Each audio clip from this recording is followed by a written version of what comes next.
ইমান হচ্ছে নূরে মুজাসসাম হাবিবুল্লাহ হুজুর পাক সাল্লাল্লাহু উনি, ওনার জন্যই সবাইকে মহব্বত করতে হবে। আর ওনার সাথে যারা বিরোধিতা করে তাদের সাথে কোনো মহব্বত রাখা যাবে না। দুই বন্ধু ছিল, দুইটা লোক, দুজনই সুফি, পরস্পরের মহব্বত ছিল। তা একদিন এই যে দুজনের মধ্যে একটু তর্ক বিতর্ক হইল। হযরত শেখ মুহিউদ্দিন ইবনে আরবি রহমতুল্লাহ আলাইহি, উনি একজন সুফি ছিলেন, বুজুর্গ। তো ওনাকে একজন লোক বেশি মহব্বত করত, আরেকজন সে কোনো এক বিষয়ে ওনাকে দোষারোপ করলো।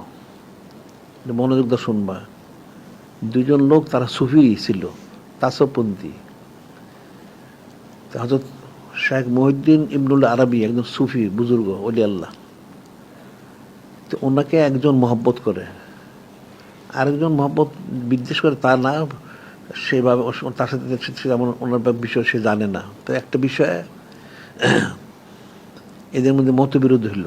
যে মহব্বত করে হযরত শেখ মুহিউদ্দিন আরবি রহমতুল্লাহকে, সেই মহব্বতের বিষয়ে বলছিল, আর বিপরীত যে লোকটা তার বন্ধু সে একটু বিরুদ্ধে বলছিল। তো বিরুদ্ধে বলার কারণে তার বন্ধুত্বটা নষ্ট হয়ে যায়, সে আর তার সাথে কোনো সম্পর্ক রাখে না। যুদ্ধ হয়ে গেছে দুইজনে। তো যুদ্ধ হয়ে গেছে যখন, কিছুদিন পরে যে ব্যক্তিটা ওই শেখ মুহিউদ্দিন আরবি মহব্বত করে, ওনার মহব্বতের কারণে সে তার থেকে যুদ্ধ হয়ে গেল, সে একটা স্বপ্ন দেখতেছে। সে স্বপ্ন দেখতেছে নূরে মুজাসসাম হাবিবুল্লাহ হুজুর পাক সাল্লাল্লাহু উনি, ওনাকে ওনাকে দেখতেছে। তখন উনি বলতেছেন, হে ব্যক্তি, তুমি ওই যে লোকটা, তার সাথে তোমার সম্পর্ক ছিল, এখন তার থেকে যুদ্ধ হইলে কেন?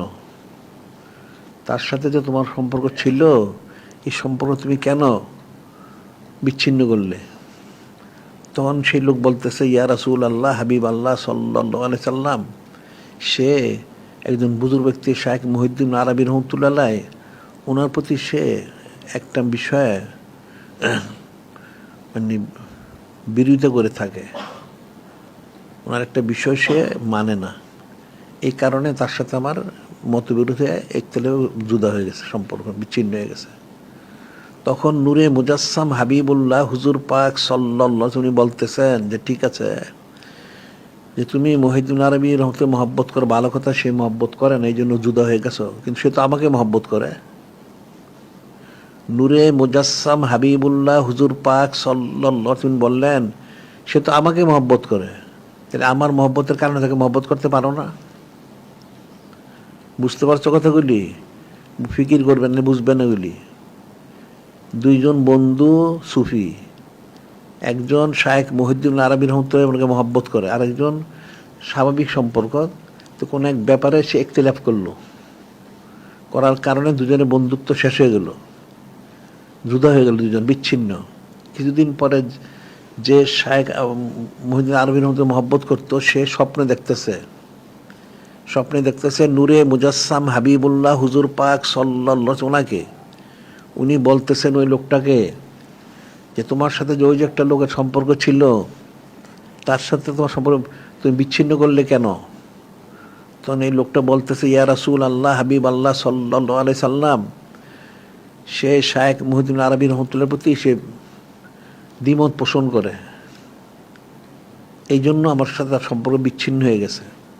তখন নূরে মুজাসসাম হাবিবুল্লাহ হুজুর পাক সাল্লাল্লাহু আলাইহি ওয়াসাল্লাম উনি স্মরণ করলেন যে ঠিক আছে, সে দ্বিমত পোষণ করে, কিন্তু সে তো আমাকে মহব্বত করে, তাহলে আমার মহব্বত কারণ তুমি মহব্বত করতে পারো না? এটা বললেন, সে ব্যক্তি ভয়ে উঠে গেল, সে ঘুম হয়ে গেল, সর্বনাশ। সে উঠে সকালবেলা ফজর নামাজ পড়ে ওই লোকের বাড়িতে গেছে। বাড়িতে গিয়ে তার সাথে খোঁজখবর নিয়ে বলল কী ব্যাপার, আলোচনা করলো, সে স্বপ্নের কথাটা বলল এবং বলল যে তুমি যে এই মুহিউদ্দিন আরবি রহমতুল্লাহ দ্বিমত পোষণ করো, এটা বিষয়টা কি আমাকে স্পষ্ট বলো। তো দেখা গেলো সে ভুল ধারণা করছে। তো ভুল ধারণা ভেঙে গেল এবং এই লোকটা ওই লোকটাকে আবার তখন মহব্বত করা শুরু করলো। সুবহানাল্লাহ সাল্লাল্লাহু আলাইহি ওয়াসাল্লাম। তাহলে এখন ইমানটা কি? বুঝতে পারছো কথাগুলি? তোমরা তো কেউ বুঝবা না, জানি না। ইমান হচ্ছে নূরে মুজাসসাম হাবিবুল্লাহ হুজুর পাক সাল্লাল্লাহু উনি, ওনার জন্যই সবাইকে মহব্বত করতে হবে। আর ওনার সাথে যারা বিরোধিতা করে তাদের সাথে কোনো মহব্বত রাখা যাবে না।